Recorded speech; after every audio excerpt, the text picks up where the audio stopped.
Hey, I'm Nicolas. And I'm Andreas. Do you remember this voice?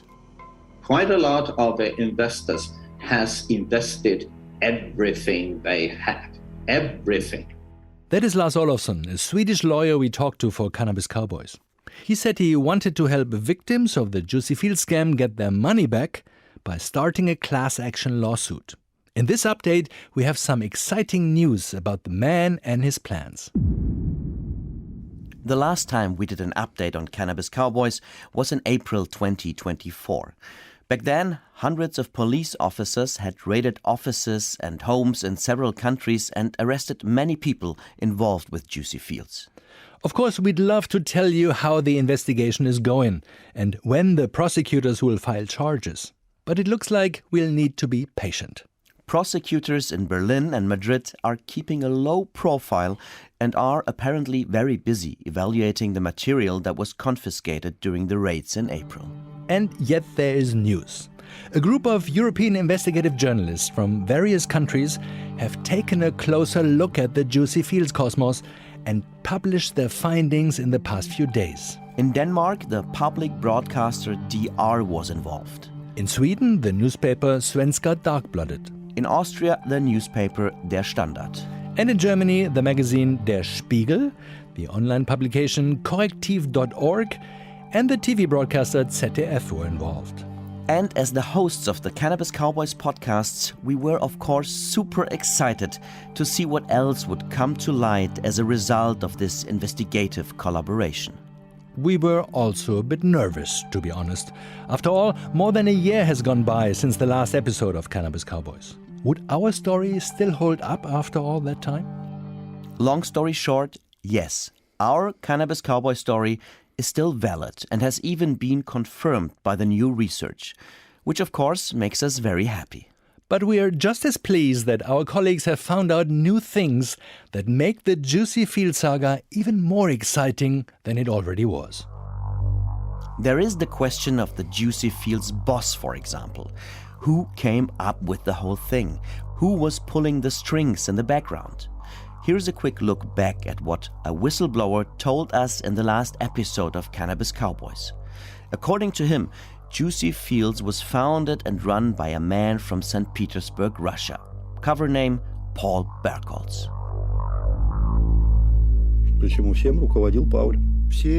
Paul directed and organized everything.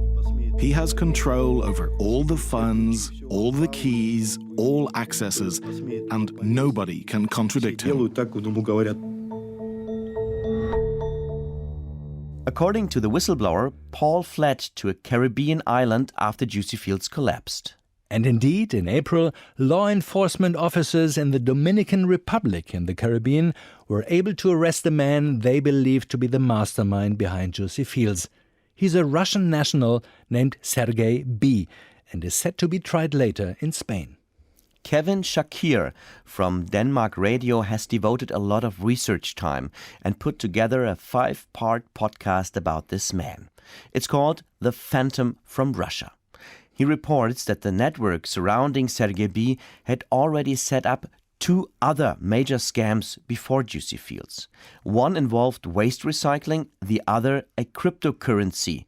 And each time, a lot of people lost a lot of money. When you're able to launch such big projects with that much marketing, when you're able to disappear again and again from alleged scams, when you're able to set up a system where you move cryptocurrency so sophisticated in the amount that has been, the question remains, is this guy acting alone or is he a part of something bigger than himself? Kevin managed to get in touch with Sergei B., who is currently waiting in jail.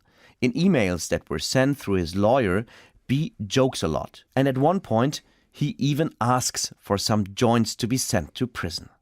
The hierarchy at JuicyFields was also part of their exchange, and Kevin shared a screenshot of his correspondence. What I found most interesting, which maybe opens a small window to the question of who he really is that he writes that in the end, I was just a guy who went to work, sat behind a desk and reported to another guy who sat behind an even bigger desk.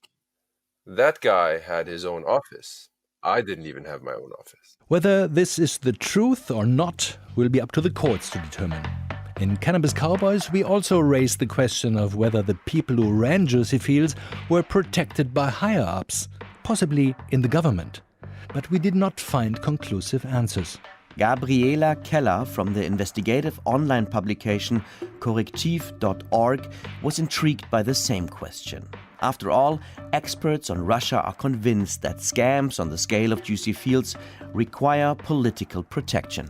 So was Sergei B. protected by the Kremlin? In other words, by Russia's President Vladimir Putin? And did the Russian state benefit from JuicyFields? Gabriela says their investigation did not provide 100% proof for this assumption.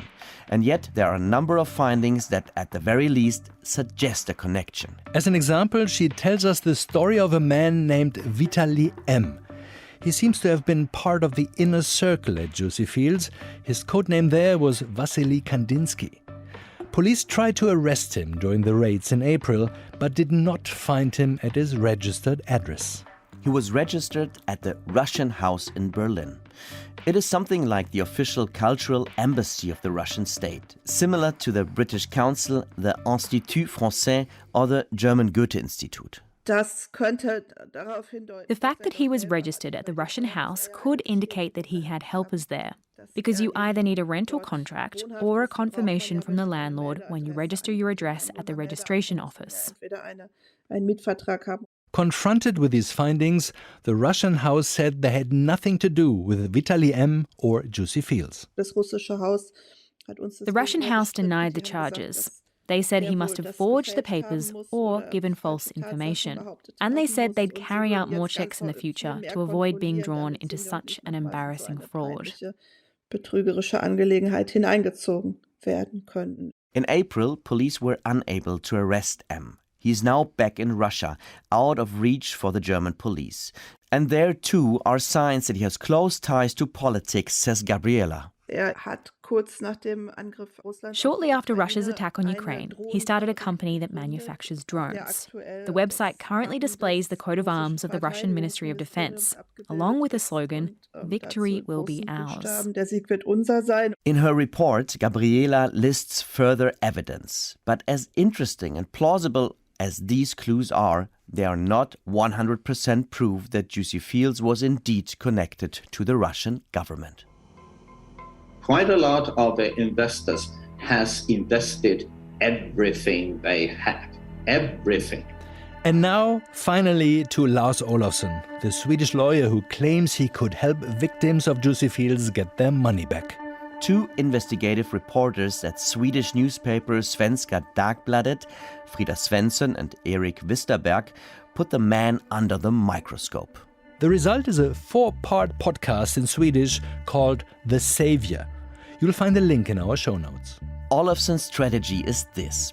Instead of waiting for the scammers behind JuicyFields to be convicted, he would launch class action lawsuits against all those who made the JuicyFields system possible, including Facebook, where the company advertised, and the banks that passed on investors' money to JuicyFields. To become part of the class action lawsuits, defrauded investors have to pay a fee to Olofsson. Initially, it was €100, later 150. Several thousand people signed up.